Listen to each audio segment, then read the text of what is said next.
कच्च्या तेलाच्या किमती प्रति बॅरल $153वर, खाद्यतेलाच्या किमती प्रति किलो 8 ते 12 रुपयांनी त्याचे दर वाढले, तर गॅसच्या तुटवड्यामुळे अंड्यांच्या भावात डझनामागे 24 रुपयांची घट.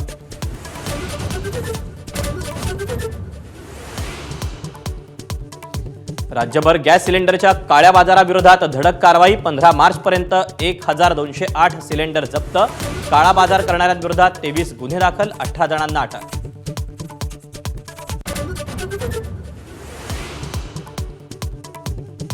राज्यात पेट्रोल डिझेलचा पुरेसा साठा, वितरण सुरळीत. मंत्री छगन भुजबळ यांची माहिती. तर सरकारनं चुकीची माहिती दिल्यानं लोकांच्या रांगा, काँग्रेसच्या नाना पटोलेंचा आरोप.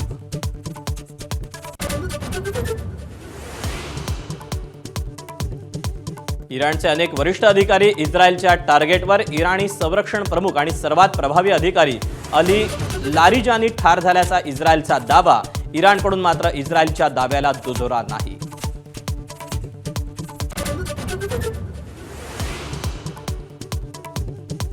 उपमुख्यमंत्री एकनाथ शिंदेंची पंतप्रधान मोदींसोबत 1.25 तास चर्चा.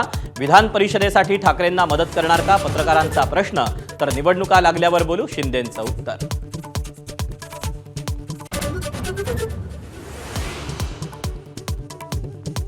महसूल मंत्री चंद्रशेखर बावनकुळेंकडून भाजपा आमदार नरेंद्र मेहतांना क्लीन चिट. नरेंद्र मेहतांनी कुठलाही गैरव्यवहार केलेला नाही, बावनकुळेंची माहिती. तर नाना पटोलेंकडून घोटाळ्याचे आरोप.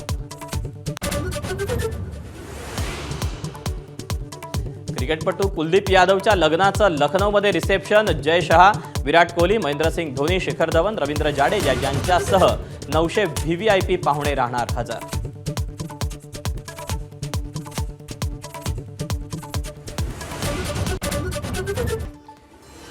इराण आणि अमेरिका इस्रायलमधल्या संघर्षाला तब्बल 18 दिवस उलटले. याच दरम्यान इस्रायलनं इराणमधील वरिष्ठ नेत्यांना आणि अधिकाऱ्यांना टार्गेट करायला सुरुवात केली. इस्रायली हवाई दलानं काल रात्री इराणमधील अनेक ठिकाणांवर हल्ले केले. या हल्ल्यांमध्ये इराणचे सुरक्षा प्रमुख अली लारिजानी ठार झाल्याचा दावा इस्रायलनं केला. मात्र लारिजानी यांच्यावरील हल्ल्याच्या वृत्तावर इराणनं कोणतीही प्रतिक्रिया दिलेली नाही. दरम्यान या हल्ल्यात पॅलेस्टिनी इस्लामिक जिहादचे नेते अक्रम अल अजुरी आणि त्यांच्या गटालाही लक्ष्य करण्यात आल्याची माहिती मिळाली आहे. इराणनं इस्रायलवर क्षेपणास्त्र हल्ला केला. हल्ल्याच्या संरक्षण प्रणालीनं हा हल्ला परतवला. तेल अवीवमध्ये इराणी क्षेपणास्त्र पाडलं, त्यानंतर इस्रायल सैनिकांनी जल्लोष केला. इस्रायल आणि कतारमधील अल उदीद हवाई तळावर मोठा हल्ला केल्याचा दावा इराणी सैन्यानं केला.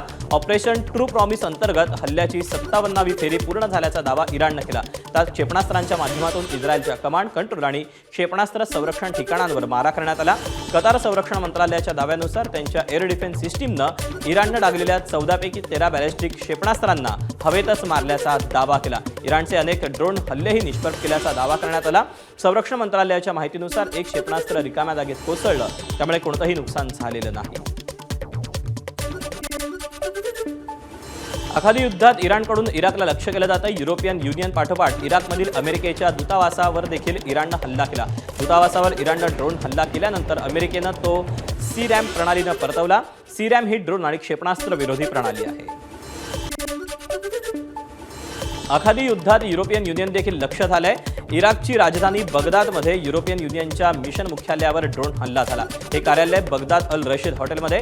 या हॉटेलच्या वरच्या माळ्यांवर हे ड्रोन धडकले. यात कुठलीही जीवितहानी नाही. हिजबुल्लानं इस्रायलवर ड्रोन आणि रॉकेटनं मोठा हल्ला केला. इस्रायलमधील नहारिया शहरावर हा हल्ला करण्यात आला असून हल्ल्यानंतर शहरात आग लागलेली होती. संयुक्त अरब अमिराती या देशाची राजधानी असलेल्या अबुधाबीतील गॅस फील्डवर इराणनं जोरदार मारा केला. यूएतील मीडियानं हे वृत्त दिलं. शहातेल आणि गॅस फील्डवर ड्रोन हल्ले झाले. हल्ल्यानंतर मोठी आग लागली. इस्रायली सैन्यानं लेबनॉनला इशारा दिला. दक्षिण लेबनॉन भागातील अनेक विभाग हे रिकामे करण्याचा इशारा देण्यात आला. इस्रायलच्या आयडीएफनं हिजबुल्लाच्या ठिकाणांवर मारा करण्याची तयारी सुरू केली. हिजबुल्लाचे आतापर्यंत 400 दहशतवादी मारल्याचा दावा इस्रायलनं केला. इराणमध्ये मुस्तफा खामेनींच्या समर्थनार्थ हजारो लोक रस्त्यावर उतरले. रॅली काढण्यात आलेली होती. मुस्तफांच्या समर्थनार्थ घोषणाबाजी देखील करण्यात आली. अमेरिकेनं इराणविरुद्ध सुरू केलेलं युद्ध आता थांबू नये असा आग्रह आखाती देश करत असल्याची माहिती समोर आली। अमेरिकेनं इराणवरील हल्ले लगेच न थांबवता त्यांना निष्क्रिय करावं अशी आखाती देशांची मागणी असल्याचं कळतं, जेणेकरून भविष्यात इराणकडून कच्च्या तेल पुरवठ्याला कोणताही धोका निर्माण होणार नाही। इस्रायल अमेरिकेच्या हल्ल्यानंतर इराणनं आखाती देशांमधील तेल केंद्र, बंदरं आणि शहरांवर हल्ला केला, याशिवाय हॉर्मुझच्या सामुद्रधुनीतून तेल वाहतूक देखील रोखून धरल्याचा फटका आखाती अर्थव्यवस्थेला बसलाय। त्यामुळे इराणची सैन्य ताकद कमकुवत करावी अशी आखाती देशांची मागणी आहे। अमेरिकेकडून आखाती देशांवरही युद्धात सहभागी होण्यासाठी दबाव निर्माण केला जात असल्याचं सूत्रांनी सांगितलं। त्यामुळे इराणविरुद्ध ट्रम्प यांना साकडं घालणारे आखाती देश युद्धात सहभागी होणार का हे पाहणं महत्त्वाचं आहे। अमेरिका आणि इराण यांच्यातील तणावाच्या पार्श्वभूमीवर चर्चेला सुरुवात झाल्याची माहिती समोर येते। अमेरिकन वृत्तसंस्थांच्या हवाल्यानं ट्रम्प यांचे विशेष दूत विटकॉफ यांनी इराणचे परराष्ट्रमंत्री अराग यांच्याशी चर्चा केल्याचा दावा करण्यात आला, मात्र हा दावा इराणचे परराष्ट्रमंत्री अरागची यांनी फेटाळून लावला। त्यामुळे चर्चेबाबत संभ्रम कायम आहे। इराणकडून अमेरिका आणि इस्रायलला 3 मोठ्या ब्रह्मास्त्रांद्वारे टक्कर दिली गेली। हॉर्मुझ सामुद्रधुनीवर नियंत्रण ठेवत इराणनं अमेरिकेची कोंडी केली। सेजिल क्षेपणास्त्रांद्वारे इस्रायलवर हल्ले करत आपली ताकद दाखवली, तर इराणकडे अशा हजारो क्षेपणास्त्रांचा साठा असल्याचा दावा आहे। याशिवाय सैन्यतळांना लक्ष्य करणारे ड्रोनही अमेरिका आणि इस्रायलसाठी डोकेदुखी ठरत आहेत। चीनकडून आत्मघाती ड्रोनची मागणी केल्याची देखील माहिती समोर येते।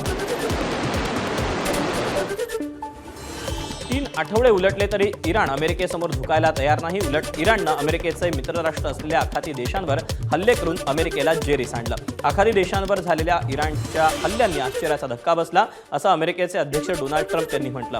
पण इराण असा प्रतिहल्ला करेल असा इशारा ट्रम्प यांनी अमेरिकेच्या गुप्तचर संस्थेकडून आधीच त्यांना देण्यात आला होता। तसंच इराण हॉर्मुझ सामुद्रधुनीचीही नाकाबंदी करेल असंही ट्रम्प यांना आधीच सांगण्यात आलं होतं, अशी माहिती एका अमेरिकेच्या उच्चपदस्थ अधिकाऱ्याच्या हवाल्यानं रॉयटर्सला दिली। इराणसाठी अत्यंत महत्त्वाच्या असलेल्या खर्ग बेटावर अमेरिकेनं मारा केल्यावर आता अध्यक्ष ट्रम्प यांनी इराणला सज्जड दम दिला। खर्ग बेटांवरील तेल विहिरी 5 मिनिटात उडवून देऊ शकतो असं ट्रम्प यांनी म्हटलं। खर्ग बेटांवरचे इराणचे लष्करी तळ पूर्णपणे नेस्तनाबूत केले असंही त्यांनी म्हटलंय। खर्ग बेटांवर मारा करताना अमेरिकेनं तेल विहिरी सोडून बाकी सगळं काही उडवून दिलं, मात्र भविष्यात इराणनं फार डोकं वर काढलं तर तिथल्या अतिशय महत्त्वाच्या तेल विहिरीवर देखील त्या उडवून देऊ असं त्यांनी सुनावलं। खर्ग बेट ही इराणच्या अर्थव्यवस्थेची जीवनरेखा आहे। तिथल्या जबरदस्त तेल साठ्यांवर इराणची अर्थव्यवस्था आणि तेल क्षेत्रात दबदबा कायम आहे। As you know, we attacked Karg Island and knocked it literally, destroyed everything on the island except for the area where the oil is. I call it the pipes. We left the pipes. We didn't want to do that, but that we will do that. We can do that on 5 minutes notice. पाकिस्तानचं लष्करीदृष्ट्या अतिशय महत्त्वाचं शहर असलेल्या रावळपिंडी शहरावर जोरदार drone हल्ला झाला। रावळपिंडीच्या Chaklala scheme जवळील एका घराच्या सीसीटीव्हीत ड्रोन हल्ल्यामुळे झालेल्या स्फोटाचा आवाज हा टिपला गेला। भारतीय प्रमाण वेळेनुसार सकाळी 7:23 हा हल्ला झाला। 6 ड्रोन्स चकलाला कॅन्टच्या दिशेनं जात होते। तिथून पाकिस्तानचा नूर खान हवाई तळ आहे, मात्र त्याआधीच 3 किलोमीटरवर एक ड्रोन हवेतच फुटला। दुसरा ड्रोन चकलाला कॅन्टोन्मेंट जवळ पोहोचला, मात्र अँटी ड्रोन गनने तो पाडला। अफगाणिस्तानमधील काबूलवर पाकिस्तानी हवाई दलानं एअर स्ट्राईक केला। पाकिस्तानकडून रहिवासी परिसर आणि रुग्णालयांना लक्ष्य करण्यात आलं। यामध्ये आतापर्यंत जवळपास 400 जणांचा मृत्यू झाल्याची माहिती समोर आली आहे। पाकिस्तानी लष्करानं काबूलमधील 5 वेगवेगळ्या ठिकाणी बॉम्ब हल्ले केले। यामध्ये 400 जणांचा मृत्यू झाला तर 250हून अधिक जखमी झाले। काबूलमध्ये सध्या बचाव कार्य जोरात सुरू असून निवासी भाग आणि रुग्णालयाच्या ढिगाऱ्याखालून मृतदेह बाहेर काढण्याचा आणि जिवंत राहिलेल्या लोकांना सुखरूप बाहेर काढण्याचे प्रयत्न सध्या युद्धपातळीवर सुरू आहेत। काबूलवरील हल्ल्यानंतर आंतरराष्ट्रीय स्तरावर तीव्र प्रतिक्रिया उमटू लागल्या। अफगाणिस्ताननं या हल्ल्याचा कडक शब्दात निषेध नोंदवला। हा हल्ला अमानवीय असल्याचं त्यांनी म्हटलं। निवासी भागांना लक्ष्य करून हा हल्ला करण्यात आल्याचा आरोपही अफगाणिस्ताननं केला। हा प्रकार मानवतेविरुद्धचा गंभीर गुन्हा असल्याचं स्पष्ट करत अफगाणिस्ताननं जगभरातून या घटनेचा निषेध करण्याची मागणी केली। एकीकडे पश्चिम आशिया पेटलेला असताना दुसरीकडे पूर्व आशियातही तणावाची स्थिती निर्माण झाली। तैवान सीमेजवळ चीनच्या लढाऊ विमानांची उपस्थिती मोठ्या संख्येनं दिसू लागली। गेल्या आठवड्यानंतर पुन्हा एकदा चीनी लढाऊ विमानांनी तैवानजवळ घिरट्या घालायला सुरुवात केली। शनिवारी एकूण 26 चीनी लढाऊ विमानं तैवानच्या सीमेजवळ दिसली। त्यातील 16 विमानं तैवानच्या एअर डिफेन्स सिस्टीमच्या टप्प्यात आली होती। त्याशिवाय चीनच्या 7 युद्धनौकाही तैवानजवळ आढळल्या। तैवानच्या या हालचालींमुळे चिंतेत भर पडली आहे। तैवान हा अमेरिकेच्या गोटातला अत्यंत महत्त्वाचा देश आहे, त्यामुळे इराणवरील अमेरिकेचे हल्ले थांबवण्यासाठी चीननं आता तैवान भोवतीचा वेढा देत अमेरिकेवरचा दबाव वाढवायचा प्रयत्न सुरू केलाय का, असा सवाल उपस्थित झाला आहे। इथे राज्यभर गॅस सिलेंडरच्या काळा बाजाराविरोधात प्रशासनाची धडक कारवाई सुरू आहे। 15 मार्चपर्यंत काळ्या बाजारातील तब्बल 1208 सिलेंडर जप्त करण्यात आले। दक्षता पथकांनी केलेल्या 2129 तपासण्यांमध्ये ही कारवाई करण्यात आली असून जप्त मालाची किंमत ही 33,66,000 रुपयांच्या घरात आहे। काळा बाजार करणाऱ्यांविरोधात 23 गुन्हे दाखल करण्यात आले तर 18 जणांना अटक करण्यात आली।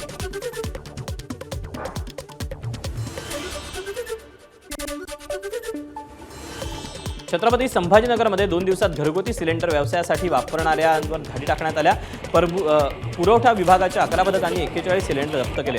सध्या प्रकरणी 1 गुन्हा दाखल झालाय तर 22 गुन्हे दाखल करण्याची प्रक्रिया सुरू आहे। संपूर्ण मराठवाड्यात 297 सिलेंडर आतापर्यंत जप्त करण्यात आले।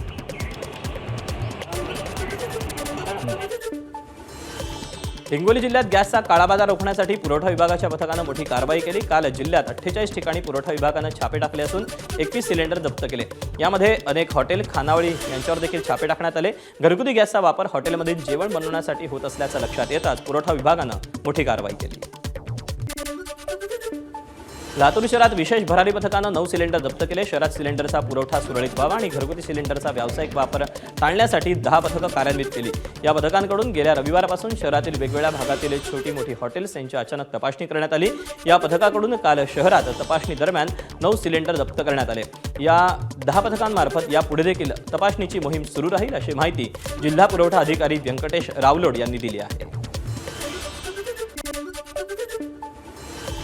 अकोल्यात पुरवठा विभाग ॲक्शन मोडवर आले। पुरवठा विभागानं 2 ठिकाणी धाडी टाकून अवैध साठा जप्त केला। या कारवाईत 23 घरगुती सिलेंडर जप्त केलेत। अनुमतीपेक्षा जास्त सिलेंडर साठवणूक केल्यामुळे ही कारवाई करण्यात आली असून अद्याप कोणावरही गुन्हा दाखल करण्यात आलेला नाही।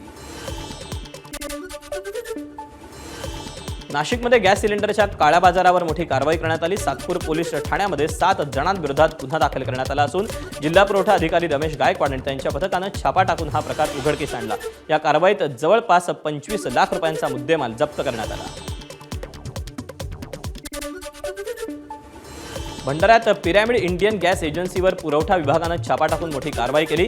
या गोडाऊनला स्फोटक परवाना ठेवण्याची कुठलीही परवानगी न घेता तिथं 57 सिलेंडर ठेवल्याची माहिती पुरवठा विभागाला मिळाली होती। गुप्त माहितीवरून भंडारा जिल्हा पुरवठा अधिकारी नरेश बंजारी यांच्या पथकानं ही कारवाई केली। आतापर्यंत पुरवठा विभागानं केलेल्या 6 कारवाईतून एकूण 103 सिलेंडर जप्त केले। गॅस सिलेंडरची साठेबाजी करणाऱ्यांवर पुरवठा विभागाच्या दक्षता विभागाची करडी नजर आहे। कारवाई करण्यात आलेल्यांवर कठोर आणखी कारवाई करण्यात येईल, अशी माहिती पुरवठा अधिकारी नरेश बंजारी यांनी दिली। माझ्या भ्रमणध्वनीवरती कॉल आलेला होता आणि सांगितलं होतं की बा असं या ठिकाणावरून गॅस सिलेंडर चाललेले आहेत। तर त्या अनुषंगाने आम्ही त्या ठिकाणी रेड टाकली। पिरॅमिड गॅस एजन्सी धारकाने त्या ठिकाणी त्यांचे सिलेंडर साठवणूक करून ठेवलेले होते। सध्या आता त्या गोडाऊनला आम्ही सील केलेली आहे आणि त्याचं डिटेल इन्व्हेस्टिगेशन ऑइल कंपनी मार्फत होईल। जालना तालुक्यातील रामनगर परिसरात गॅस एजन्सीच्या गोडाऊनमध्ये चक्क गॅस सिलेंडरची मोठी चोरी झाली। आनंद भारत गॅस एजन्सीच्या उटवड शिवारातील गोडाऊनचं कुलूप तोडून चोरट्यांनी 110 गॅस सिलेंडर लंपास केले। चोरीला गेलेल्या सिलेंडरची अंदाजे किंमत 4.5 लाख रुपयांपेक्षा अधिक आहे। विशेष म्हणजे एकीकडे नागरिकांना गॅस टंचाईचा सामना करावा लागत असताना हा प्रकार घडल्यानं आश्चर्य व्यक्त होतं। या प्रकरणी एजन्सीचे व्यवस्थापक सिद्धार्थ आढाव यांना मौजपुरी पोलीस ठाण्यात त्यांनी तक्रार दिली असून अज्ञात चोरट्यांविरुद्ध गुन्हा दाखल करण्यात आला। सध्या पोलिसांकडून चोरीचा तपास केला जातोय। आखाती देशातील युद्धामुळे व्यावसायिक गॅस सिलेंडरचा तुटवडा जाणवतोय। घरगुती गॅस सिलेंडरसाठी गॅस एजन्सीच्या बाहेर नागरिक गर्दी करतात। या संकटाच्या काळात सिलेंडर बुकिंगच्या नावाखाली ऑनलाईन फसवणूक करणाऱ्यांवर पोलिसांची करडी नजर आहे। सिलेंडर बुकिंगच्या नावाखाली येणाऱ्या संशयास्पद लिंक आणि अनोळखी कॉलपासून सावध राहण्याचं आवाहन पोलिसांनी केलं आहे। तुम्हाला जर काही एखादा फोन आला जे सांगतात की तुम्हालासाठी जे सिलेंडर्स आहेत ते लवकर डिलिव्हर करणार आहे किंवा या लिंकवर तुम्ही जर क्लिक केला तर सिलेंडरची बुकिंग होणार आहे, ते सगळे फेक आहे। ते तुम्हाला जर असे आलेले आहे तर तुम्ही 1930वर कंप्लेंट करा. नॅशनल सायबर क्राईम रिपोर्टिंग पोर्टलची जे वेबसाईट आहे तिथे तुम्ही कंप्लेंट करू शकतो. आणि तुमचे जर या ठगीमध्ये पैसे गेलेले आहे, काही नुकसान झालेलं आहे, तर तुम्ही त्वरित नजदीकचे पोलीस स्टेशन किंवा सायबर पोलीस स्टेशनमध्ये कंप्लेंट करा. आखाती देशातील युद्धजन्य परिस्थितीचा मोठा आर्थिक फटका बसतोय. UAEतील काही मोठ्या बँका आणि कंपन्यांना टाळं लागलंय. मालमत्तेचे दर 30 ते 40% घसरले असून पर्यटन आणि व्यापारावर देखील परिणाम झालाय. या परिस्थितीमुळे अनेक विदेशी कामगारांनी मायदेशी परतण्याचा निर्णय घेतलाय. युद्धामुळे खाद्यतेलाचे दर वाढले तर तेलाच्या दरात प्रति लिटर 10 रुपयांची वाढ झाली. तसंच डाळीचेही भाव वाढलेत. युद्धामुळे निर्यात ठप्प झाल्यानं अंड्यांची निर्यात ठप्प आहे. त्यामुळे अंड्यांचे दरही कोसळले आहेत.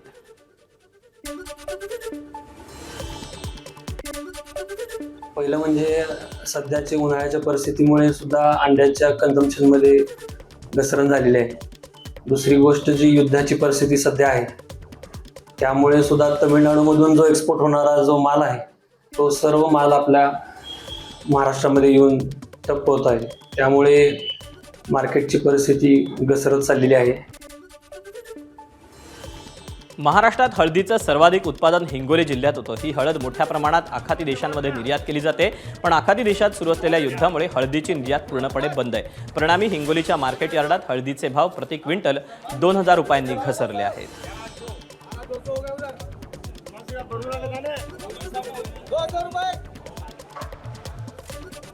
मुख्यमंत्री एकनाथ शिंदे यांच्या पाठोपाठ उद्योगमंत्री उदय सामंत हे देखील नवी दिल्लीसाठी रवाना झालेत. अधिकचे अपडेट जाणून घ्या. सूरज सावंत आपल्यासोबत आहे. सूरज, काय नेमकं कारण आहे आता सामंतांच्या दिल्ली दौऱ्याचं?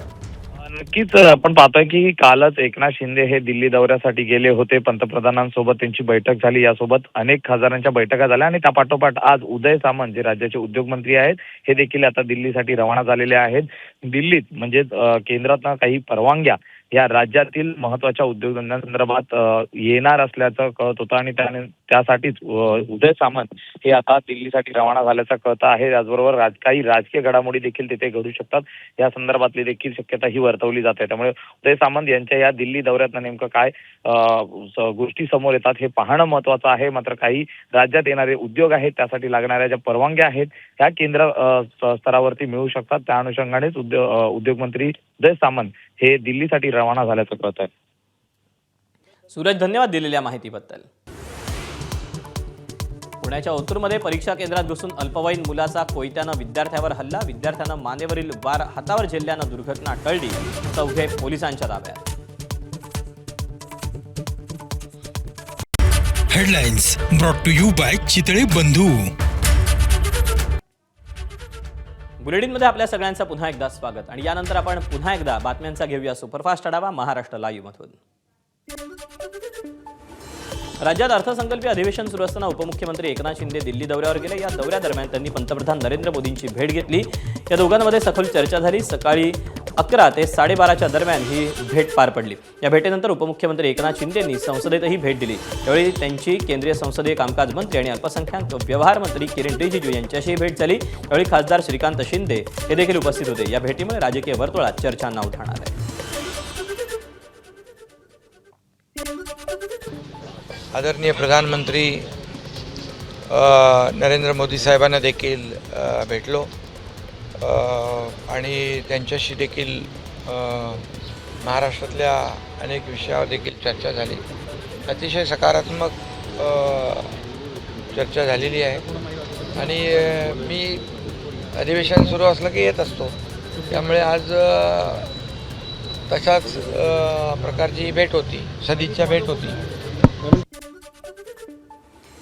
शिंदेंनी दिल्लीत येऊन कितीही रिपोर्ट्स दिले तरी काहीही फरक पडणार नाही. भाजपला ज्यावेळी शिंदेंची गरज नाही असं वाटेल त्या दिवशी ते शिंदेंना दूर लोटतील. ठाकरेंच्या शिवसेनेचे खासदार संजय राऊत यांची एकनाथ शिंदेंच्या दिल्ली दौऱ्यावर जोरदार टीका.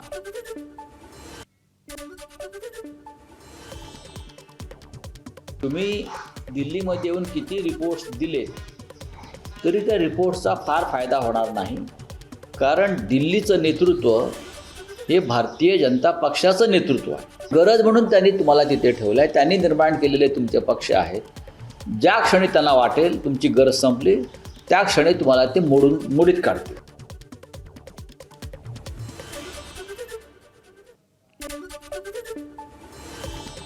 विधान परिषदेसाठी उद्धव ठाकरेंनी फोन केल्यास मदत करणार का असा सवाल उपमुख्यमंत्री एकनाथ शिंदेंना पत्रकारांनी विचारला.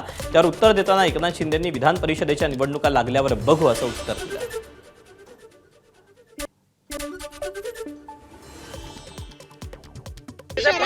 हेल्प केलेलं राज्यसभेच्या सीटसाठी आणि असंच हेल्प आता उद्धव ठाकरे यांना पाहिजेच नाही तर ते तुम्हाला कॉल करावा असं सांगितलं गेलं विधानसभेसाठी.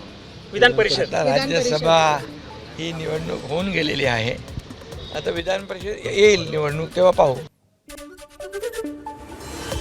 उपमुख्यमंत्री एकनाथ शिंदे यांच्या नेतृत्वात शिवसेनेच्या खासदारांची एक महत्त्वपूर्ण बैठक दिल्लीत पार पडली. ही बैठक खासदार श्रीकांत शिंदेंच्या निवासस्थानी पार पडली. या बैठकीची इनसाईड स्टोरी एबीपी माझाच्या हाती आली. या बैठकीत उपमुख्यमंत्री एकनाथ शिंदेंनी आधी काम करा त्यानंतर पदाची अपेक्षा ठेवा असं म्हणत पक्षातील सर्व खासदारांना कानमंत्र दिला.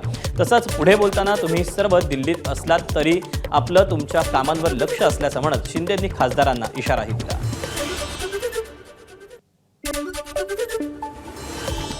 महसूल मंत्री चंद्रशेखर बावनकुळेंनी भाजपा आमदार नरेंद्र मेहतांना क्लीन चिट दिली. मीरा भाईंदरचे भाजपा आमदार नरेंद्र मेहता यांनी भूखंड लाटल्याचा आणि कोट्यवधींची स्टॅम्प ड्युटी लाटल्याचा आरोप काँग्रेस आमदार नाना पटोलेंनी केला होता. त्यावर आता महसूल मंत्री चंद्रशेखर बावनकुळेंनी उत्तर दिलं. मेहतांनी कोणताही घोटाळा केला नसल्याचं बावनकुळे म्हणाले. जेव्हा पत्र पाठवतात खाली तेव्हा त्यांच्या निवेदनाचा विषय काय असतो तो टाईप करतात आणि खाली तो हे निवेदन पाठवित आहो असं निवेदन आहे, या निवेदनावर चौकशी करावी. सिंपल प्रक्रिया ही. त्यामुळे नाना पटोले यांनी जो आग बोंबड केला आहे त्यांनी सभागृहात मांडावं. मी सभागृहात उत्तर देईल. नरेंद्र मेहता कुठेही दोषी नाही आहे. यापूर्वी 10-12 तक्रारी नरेंद्र मेहताबद्दल झालेल्या आहे. एकाही तक्रारीत तथ्य नाही. अरे बावनकुळेच पत्र आहे ते, तुमच्याकडे पत्र आहे, त्यांचीच सही आहे. तर राजकारणी खात्री करतोय असं मंत्री कशाला खोटं बोलताय?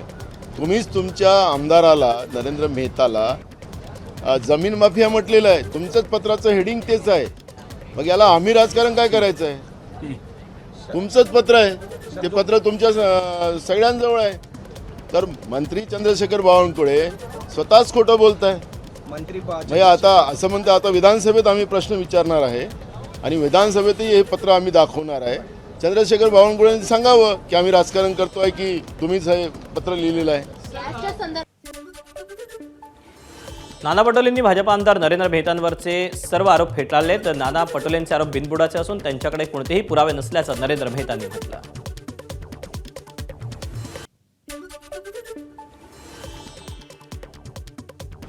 असं कुठलंही आमचं कंपनीचं किंवा माझं स्टॅम्प ड्युटीचं कुठलाही घोटाळा नाही, काही नाही. एकदम पारदर्शक आहे. आता जे बोलतात की ते फायदा पोचवण्यासाठी सरकारने केलं तर ते एम्युनिटी स्कीम आणलेली तर कोणी आणलेली? त्यावेळी नाना पटोलेजी सभापती होते आणि महाविकास आघाडीची होती. ह्याचं मिनिंग काय? माझा प्रश्न सोडून द्या. म्हणजे बाकी बिल्डरने जे एम्युनिटी स्पेस घेतली हे त्यांचे नाना पटोले साहेबांचे शब्द आहे की बिल्डराला मदत करण्यासाठी केलं. म्हणजे हे ते स्वतःच कबूल करतात आहे की महाविकास आघाडीने त्यावेळी बिल्डरला मदत करण्यासाठी एम्युनिटी स्कीम आणली होती का? हे त्यांनीच खुलावा करा. हे सगळे आरोपी या आपल्या माध्यमातून महाराष्ट्र जनता सांगतो हे बिनबुडावेचे आरोप आहे.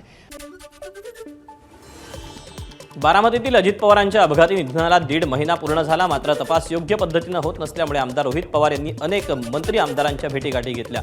आमदार रोहित पवारांनी विधानसभा अध्यक्ष राहुल नार्वेकरांची भेट घेतली. या भेटीत अजित पवारांच्या अपघातासंदर्भात अधिवेशनात चर्चा व्हावी अशी मागणी पवारांनी केली. तर यावर सकारात्मक उत्तर देत उद्या किंवा सोमवारी अजित पवारांच्या अपघातासंदर्भात चर्चा घेतली जाईल असा शब्द राहुल नार्वेकरांनी दिल्याची माहिती रोहित पवारांनी दिली. अध्यक्षांनी सांगितलंय की उद्या नाहीतर सोमवारी या बाबतीतली चर्चा आम्ही लावू. त्यामुळे वाट बघूया सोमवारपर्यंत काय होतंय. कुठेतरी VSRला वाचवलं जातंय असं आमचं आधीपासूनचं मत आहे. पण आत्तापर्यंत जी माहिती आम्ही पुढे आणली होती ती थोडक्यात माहिती होती. बरीचशी माहिती अजून आमच्यापर्यंत आहे. त्यामुळे पुढच्या काही दिवसामध्ये सरकारकडनं काय केलं जातं हे आपल्याला त्या ठिकाणी बघावं लागेल आणि नंतर नाईलाज होऊन जी काही शेवटची माहिती आहे मोठी माहिती आहे ती आपल्या सर्वांच्या माध्यमातून लोकांपुढे आम्ही आणल्याशिवाय राहणार नाही. काँग्रेस नेते नाना पटोले आज विधानसभेत टी-शर्ट परिधान करून आले. त्यावरून मुख्यमंत्र्यांनी टोलेबाजी केली. नाना भाऊ आज स्मार्ट बनून आल्यामुळे मी त्यांना स्मार्ट उत्तर देणार असल्याचं मुख्यमंत्री म्हणाले. विधानसभेत प्रश्नोत्तराच्या तासाला नागपूरची कायदा सुव्यवस्था, ड्रग्जचा सुळसुळाट यावर प्रश्न उपस्थित करण्यात आला होता.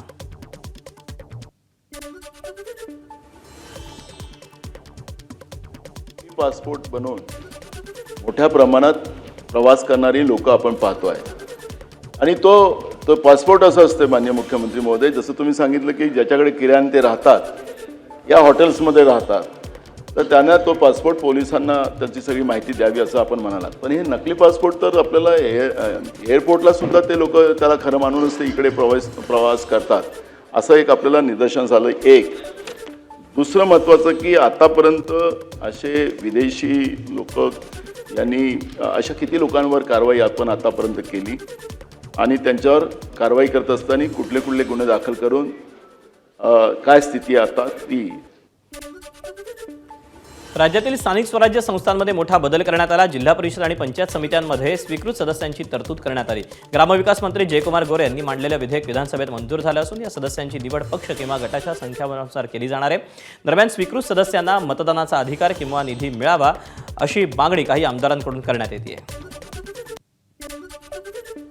एवढे सगळे सदस्य निवडून आल्यावर त्यांना बसायला जागा असली पाहिजे, अशा पद्धतीची पंचायत समितीच्या इमारती असल्या पाहिजेत. मला वाटतंय आम्ही सरकारच्या माध्यमातून पंचायत समितीच्या इमारती आपण नव्यानं बांधतोय. माझी सभागृहाला विनंती आहे की आपण एकमताने हे बिल मंजूर करावं. प्रश्न असा आहे की सन 2026चे विधानसभा विधेयक क्रमांक 15 महाराष्ट्र जिल्हा परिषद व पंचायत समित्या दुसरी सुधारणा विधेयक 2026 विचारात घ्यावे काय?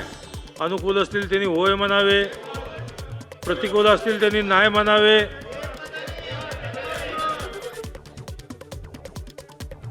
होयचे बहुमत आहे. विधेयक विचारात घेण्यात एकमताने.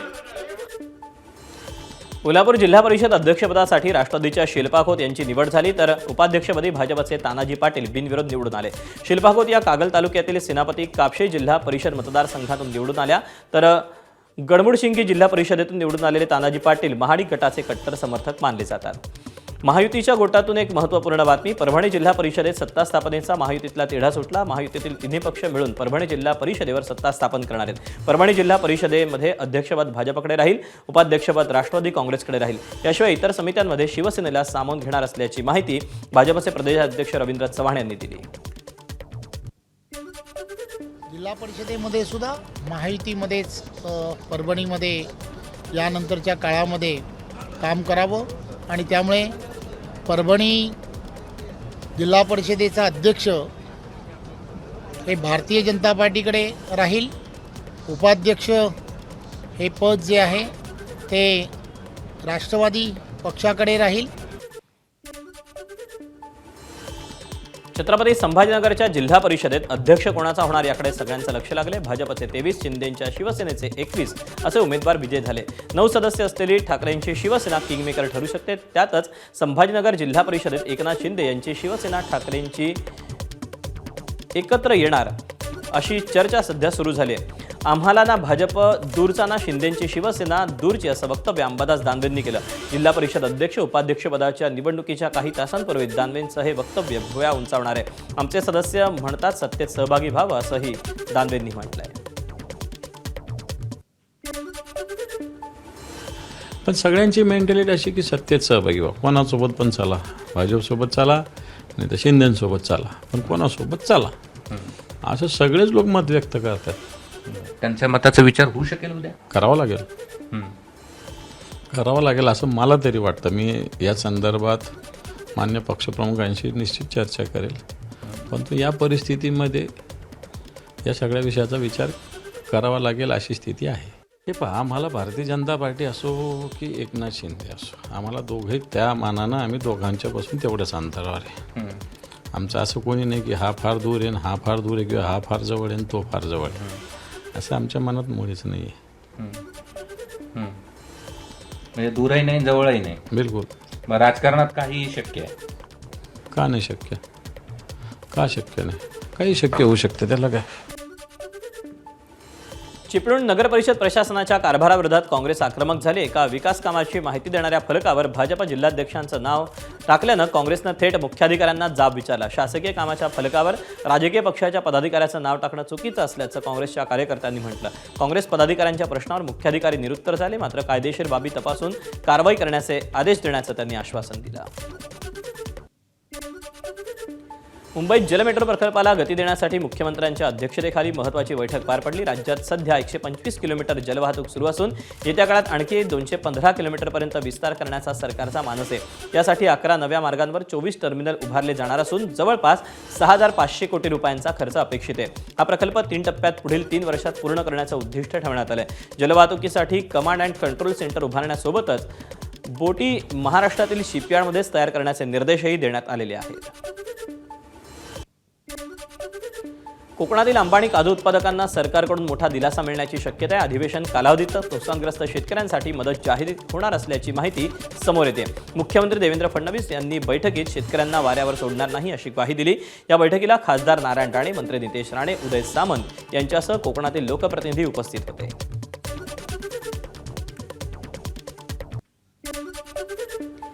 एसटी महामंडळ 17,742 चालक वाहकांची कंत्राटी भरती करणार असल्याची माहिती परिवहन मंत्र्यांनी दिली. 8,300 नव्या बसेससाठी कंत्राटी भरती केली जाईल. नियमित कर्मचाऱ्यांसाठी अर्थ खात्याकडे अर्ज पाठवलेत, पण तोवर या बसेस चालाव्यात यासाठी ही कंत्राट भरती करावी लागणार आहे अशी माहिती विधान परिषदेत परिवहन मंत्री प्रताप सरनाईक यांनी दिली.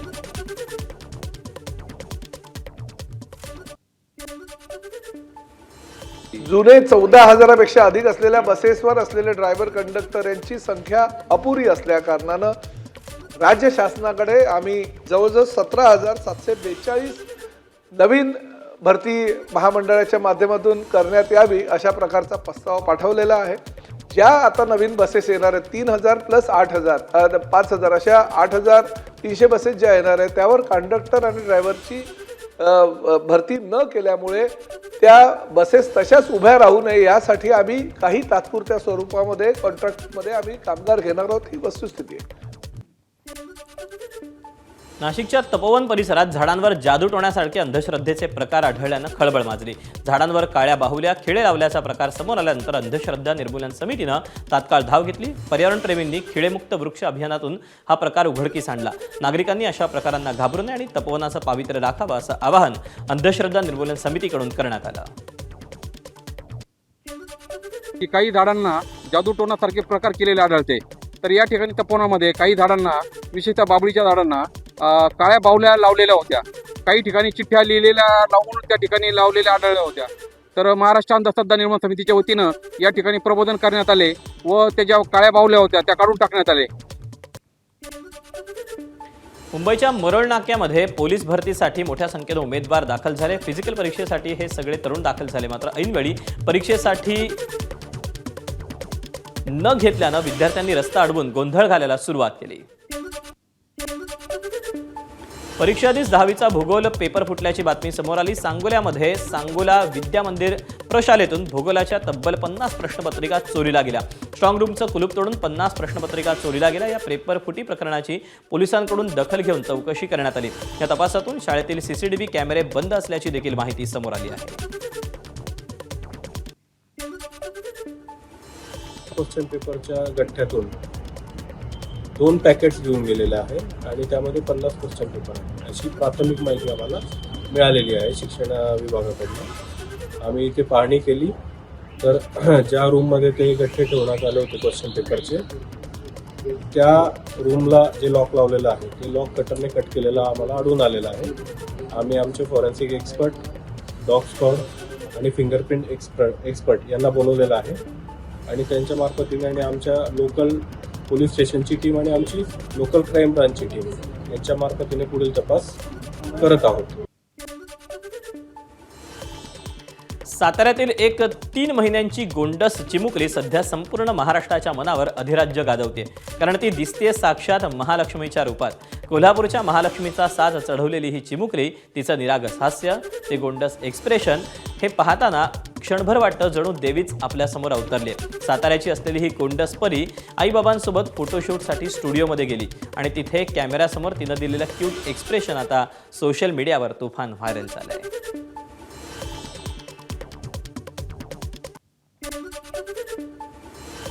गुढीपाडव्याच्या पार्श्वभूमीवर नवी मुंबईच्या वाशी एपीएमसी मार्केटमध्ये आंब्याची आवक ही कमी झाली आहे. कोकणातील हापूस आंब्याच्या केवळ 10,000 पेट्याच बाजारात दाखल होण्याची शक्यता असून अवकाळी पावसामुळे उत्पादनात मोठी घट झाली आहे. गेल्या वर्षीच्या तुलनेत आवक निम्म्याहून अधिक घटले, त्यामुळे हापूस आंब्याचे दर गगनाला भिडले असून किरकोळ बाजारात एका पेटीसाठी 3,000 ते 9,000 रुपये मोजावे लागत आहेत.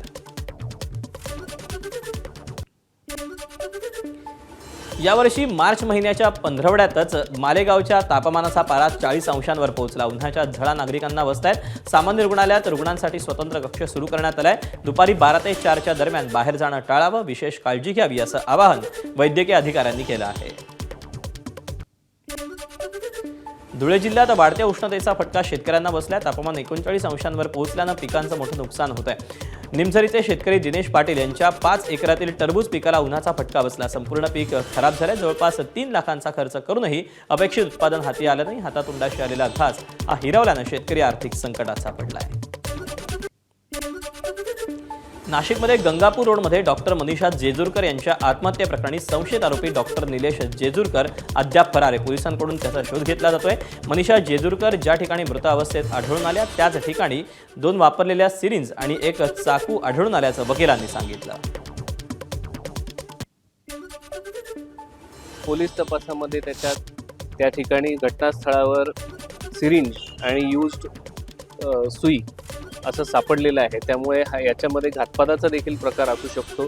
त्याचप्रमाणे या गुन्ह्यामध्ये इतर सह आरोपी हे निष्पन्न करणं अत्यंत गरजेचं आहे. डॉक्टर निलेश जेजूरकर हे घटना झाल्यापासून फरार असल्यामुळे अद्याप तो तपासाला तशी गती मिळालेली नाही. परंतु या प्रकरणाचा अत्यंत सखोल जर तपास करायचा असेल तर डॉक्टर जेजूरकरांची कस्टडी ही गरजेची आहे असा युक्तिवाद आम्ही आज न्यायालयात केलेला आहे. एबीपी माझा, उघडा डोळे बघा नीट.